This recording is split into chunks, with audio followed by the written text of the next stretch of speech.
मेरी मम्मी ने तुम्हें पसंद किया मुझसे शादी करने के लिए। तुम्हारा नाम कबीर है? हाँ मेरा नाम कबीर है। तुम्हारा नाम ज्योति है? देखो मैं तुमसे इसलिए मिलने आई हूँ क्योंकि शादी के बाद मुझे तुम्हारे साथ रहना है, ना कि मेरे माँ बाप को। तो मैंने सोचा कि मैं तुम्हें टेस्ट ही कर लूं।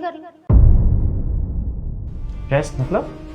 तुमने वो कहावत नहीं सुनी, पहले इस्तेमाल करे फिर विश्वास करे? सो इसीलिए मैं तुम्हें टेस्ट करने आई हूँ। आओ अंदर। आ जाओ।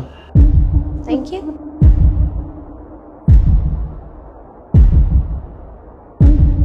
ओके, तो मैं तुम्हें पहले ही बताना चाहती हूँ कि हमारी शादी होगी तो मैं तुम्हें दहेज नहीं देने वाली। इवन मेरी फैमिली भी तुम्हें कोई दहेज नहीं देने वाली। तो इस होप में मत रहना कि मेरी फैमिली से तुम्हें 1 रुपया मिलेगा। Is that clear?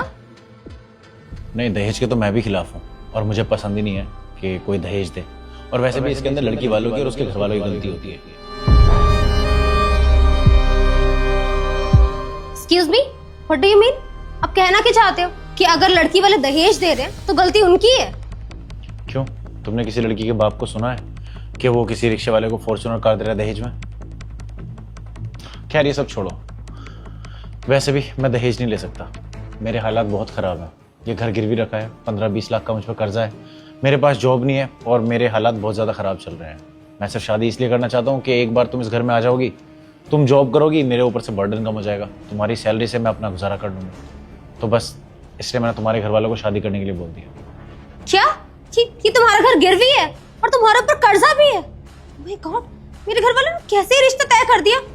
देखो मैं तुमसे कोई शादी वादी नहीं करने वाली हूँ और मैं ऐसे घर में आऊंगी भी नहीं जहाँ ऑलरेडी इतना कर्जा हो। और तुम एक बात बताओ, तुम इस उम्मीद में हो कि मैं तुम्हारे घर में आऊंगी जॉब के पैसों से तुम्हारा कर्जा उतारूंगी? यार सीरियस? और वैसे भी शादी होती किस लिए है? एक दूसरे का साथ देने के लिए। और सबसे बड़ी बात है, तुम शादी करके इस घर में आओगी तो मेरा साथ दोगी ना। इसके अंदर गलत क्या है अगर मैं तुमसे ये एक्सपेक्ट कर रहा हूँ कि तुम मेरा साथ दो? एक दूसरे का साथ? तुम तो मुझे यूज करना चाहते हो मेरे पैसों के लिए। क्या कुछ सेल्फ रिस्पेक्ट नहीं है कि तुम्हारी? कि तो अच्छा ही हुआ कि मैं यहाँ आ गई। मुझे पता चल गया कि तुम कितने गरीब इंसान हो और मैं तुम्हारे साथ तो कभी भी नहीं रहूंगी। For God's sake। इसका मतलब ये है कि अगर तुम्हारा रिश्ता किसी से भी तुम्हारे घर वाले करते तो तुम उसके यहाँ पे जाके रहती और उसे जानने के लिए 15-20 दिन उसके साथ स्पेंड करती।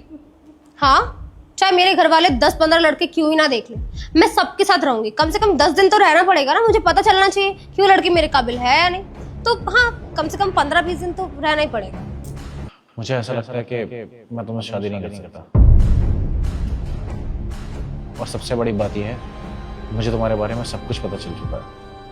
तुम ऐसी इंसान हो कि किसी के साथ पहले 15-20 दिन रहोगी। क्या कहा था तुमने? गेट पे खड़े होगे तो मुझे टेस्ट करना चाहती हो। अभी तक जो कुछ भी मैंने तुमसे कहा है वो सब झूठ था। मेरे ऊपर कोई कर्जा नहीं है, ना मैं किसी लॉस में हूं, ना ये घर गिरवी है। और सबसे बड़ी बात, तुम यहाँ पे मेरे साथ अगर रहने के लिए तैयार हो गई हो, इससे पहले तुम्हारा रिश्ता अगर तुम्हारे घर वालों ने किया होगा तो तुम उनके साथ भी रही होगी। तो इसलिए मैं तुमसे शादी नहीं कर सकता। और अब तक जो कुछ चल रहा था वो सब एक झूठ था, सिर्फ मैं तुम्हें टेस्ट कर रहा था। तुम्हारा मतलब क्या है? और तुम अभी तक मुझसे झूठ बोल रहे थे।